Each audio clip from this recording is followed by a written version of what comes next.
Cartimar, Pasay City, garapalan ang transaksyon ng ilang negosyante dito. Kaya naman ang Department of Environment and Natural Resources at Task Force Kalikasan agad na tinuldukan ang katiwalayang ito. Panoorin ang eksklusibong dokumentasyon ng bitag sa buong operasyon na ito ng DENR at Task Force Kalikasan.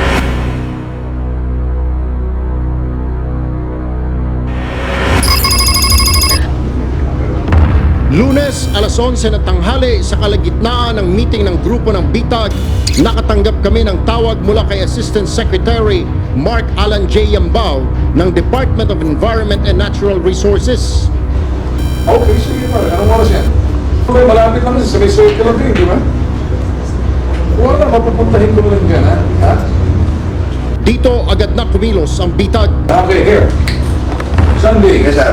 Mitch, okay siguro, 1, 2, 3, 4. Punta kayo sa office ni Asik yun ba, picturean nila yung Cartimar. Kasi maraming information, maraming mga wildlife na binibenta ro. So they will do a blitzkrieg like operations. So, ano yan, meron ng grupo roon. Dapat they need surveillance, bring in yung mga gadgetry na kailangan ninyo. So, okay, surveillance, kinakailangan yun, ha? Yeah, tirahin nyo rin yun. Ayon sa DENR, marami na silang impormasyong natatanggap hinggil sa bentahan ng endangered species sa Cartimar, Pasay City. Kakatalaga ko pala bilang Assistant Secretary sa Feed Operations ay marami na kaming narinig na on and off ang bentahan ng illegal wildlife trading dyan sa Cartimar na walang mga papeles o yung mga pinagbabawal nating hulihing mga hayop ay binibenta po doon kamukha ng tarsier. May isa kaming pinapuntang tauhan doon at binibentahan ho siya ng tarsier. Ang tarsier ay bawal na bawal din at very endangered natin yan. Pati yung mga malilit na flying squirrel natin, bawal po yan at halos dito na po sa Pilipinas nakuha yan. Nakita namin 7 stalls doon sa Cartimar Market na may tinitinda sila mga illegal source ng wildlife. Ibig sabihin, wala mga legal permit na kung saan kinuha yung mga yan. So positive lahat yun. Karamihan dito, mga indigenous species. Ibig sabihin, yung talagang native species natin, endangered talaga yan. Nakakabahala ang pagpupuslit ng mga imported na wildlife species mula sa ibang bansa. Dahil ayon sa DENR, maaaring positibo ito sa bird flu. Yung iba ini-export. At meron din naman doon na imported wildlife or smuggled. Kamukha ng mga ibang parrot na wala rito na hindi indigenous sa atin, na kailangan po yan ay dumaan sa proseso na magkaroon ng permit sa ating departamento, lalo-lalo na Malaysia. May napabalitaan natin may bird flu. Meron kami nabalitaan na merong ibon na galing Malaysia na binibenta dyan sa Cartimar. Matapos pag-aralan ng kaso, agad na ikinasa ng DENR at Task Force Kalikasan kasama ang bitag para sa gagawing paglusob sa Cartimar, Pasay City. Usapan dyan, tao na yung mga tao na sa Pauli. Ngayon, itimbre kayo natin, mag-positive lang sa kanila ipapasok. Pero kung hindi, kung tayo. So, ang mangyari, meron tayong tao lahat sa lahat. Kung sinabing positive, pasok tayo. Pasok. Alamin namin, pero basta alam namin na pag okay na sa amin, pag-standby na kami Hindi, kung itaw mo sa akin pare, saan kayo mag-stand? Ngayon, pag sinabi nyo positive yung number sa lamagan yan, takboy na lang. Alam na lang ko saan. Itaw mo sa akin, saan kayo Pero pansamantala ngayon, pag pumunta kami, naka-blink fruits kami. Tawag mo sa amin kung saan kayo tatambay para si Asi kasi doon pupunta eh. Sige. Hindi siya papasok sa loob, kasabay ko sa inyo. Sige. Sasabay nyo, sa kanila papasok. Ito yung mga endangered. Pero may mga tarsier na wildlife corals. Anong oras dyan, Sir? Ayun, 10 minutes. Bis kayo.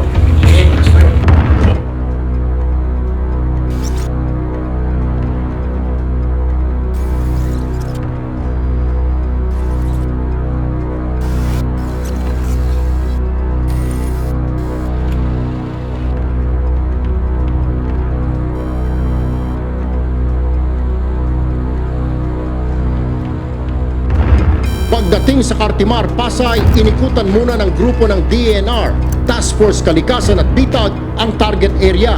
Dito, itago ito eh. Ito sa kabila. Matapos ang reconnaissance, bumaba ang dalawang bitag undercover upang silipin kung merong endangered species ng mga oras na yon. Sa unang tindahan pa lamang na aming pinestuhan, ito ang tumambad sa amin. Kano kumain na nyo? 3-5? Ano, baby yan? O old na? 6 months? Wala kayong parisan? Care? Babae? Okay, lalaki po. Isang pares.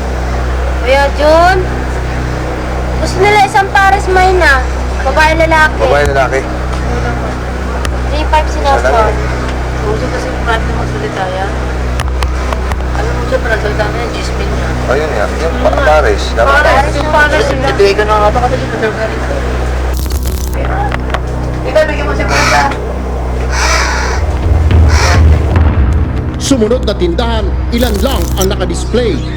Subalit nang subukan ng mga bitag undercover na dagdagan ng bilang ang mga order, may iba daw siyang pagkukunan.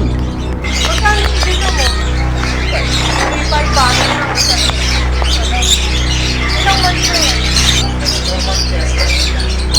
Ito nga lang. Wala ka nang iba.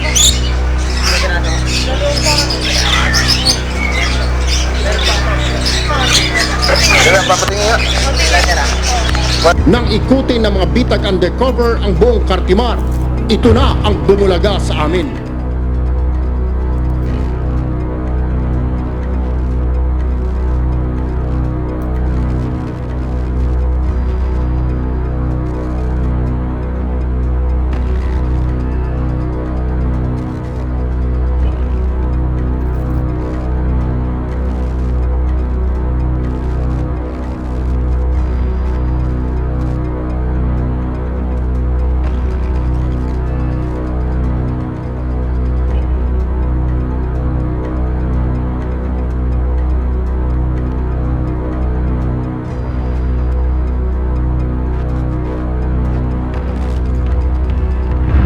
Kumpirmado.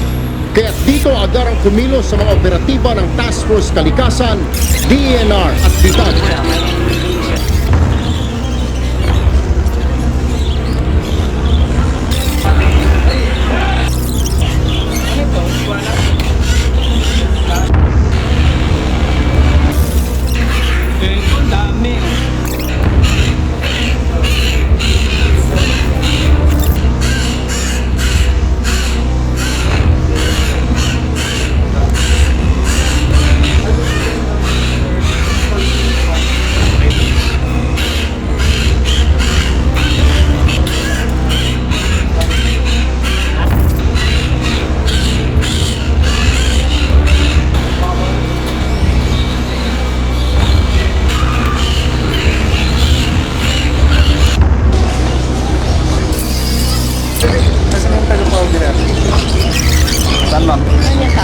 Tapos kunin yung permit ha.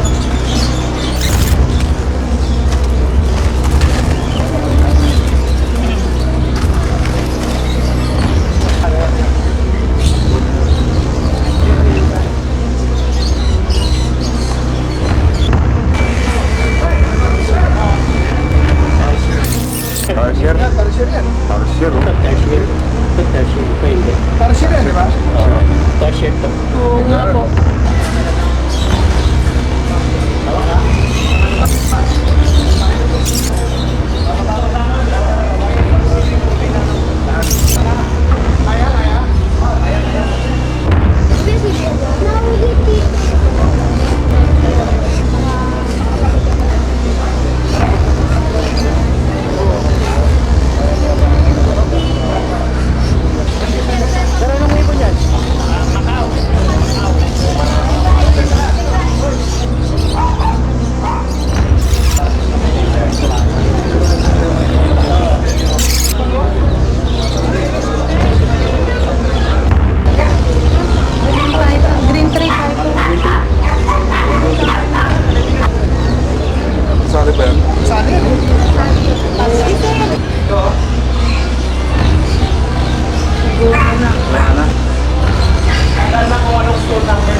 hayop na umaabot sa 15 klase ng endangered species ang nakumpiska ng DNR at Task Force Kalikasan sa mga tindahan sa Cartimar, Pasay.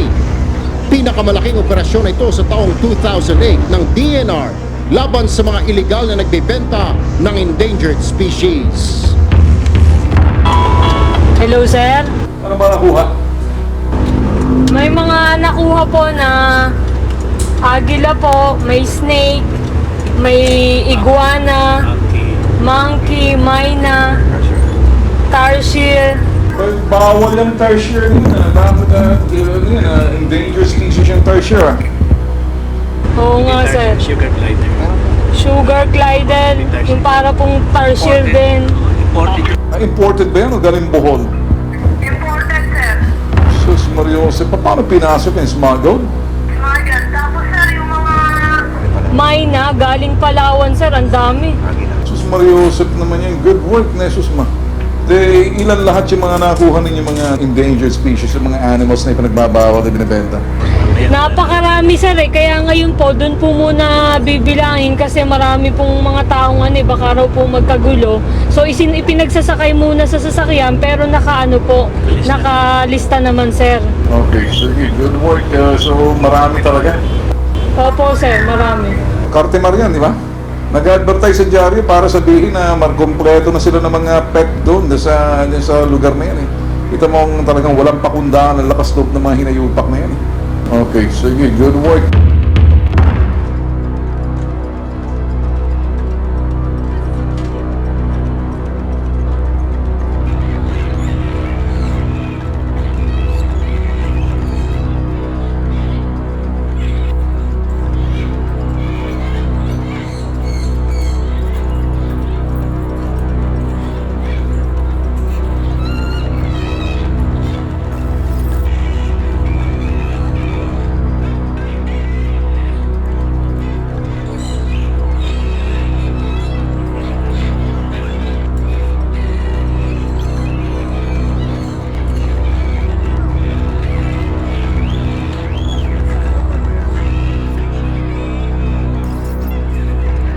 Yung sa mga tao nagbebenta, tigilan din nila at kami rito ngayon, buo na yung task force namin kasama ng PAUB at sa lahat ng region namin na hindi naman kami magsasawa na manghuli sa kanila at yan naman ibabalik din namin sa ating wilderness o sa kalikasan para mabuhay sila ng mapayapa.